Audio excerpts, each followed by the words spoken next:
Bonjour à tous et surtout bonjour aux futurs nouveaux candidats du Challenge Simba en 2024. Moi c'est Justine, j'ai remporté le concours en 2023 et aujourd'hui je suis là pour vous donner 3 conseils et astuces pour réussir votre challenge. Le premier conseil que je peux vous donner, c'est vraiment prenez le temps de vous familiariser avec la plateforme. C'est vraiment très important dès le départ de comprendre comment elle est structurée, comment vous allez pouvoir faire vos décisions pour être en fait à l'aise au fur et à mesure des rounds quand différentes actions vont être débloquées. Donc en fait, prenez le temps de voir au round 1 ce que vous allez pouvoir faire, au round 2 ce que vous allez pouvoir faire, etc.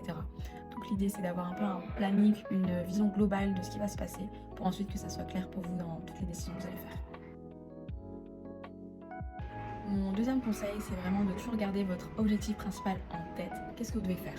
Vendre des tablettes pour générer le maximum de profit possible.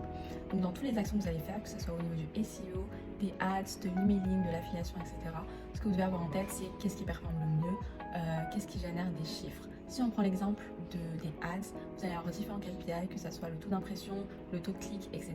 Vous allez vous concentrer sur la conversion. Quel ads performe, quel ads fait vendre et concentrez-vous sur ce qui marche.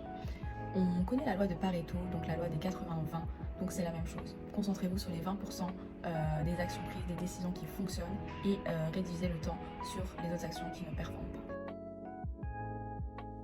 Mon dernier conseil, c'est ne vous découragez pas.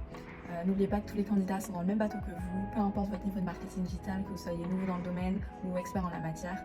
Vous allez apprendre, vous allez évoluer, vous allez vous tromper, mais c'est normal, ça fait partie du jeu. Sur la plateforme, vous allez également pouvoir suivre votre évolution et voir votre classement par rapport aux autres candidats.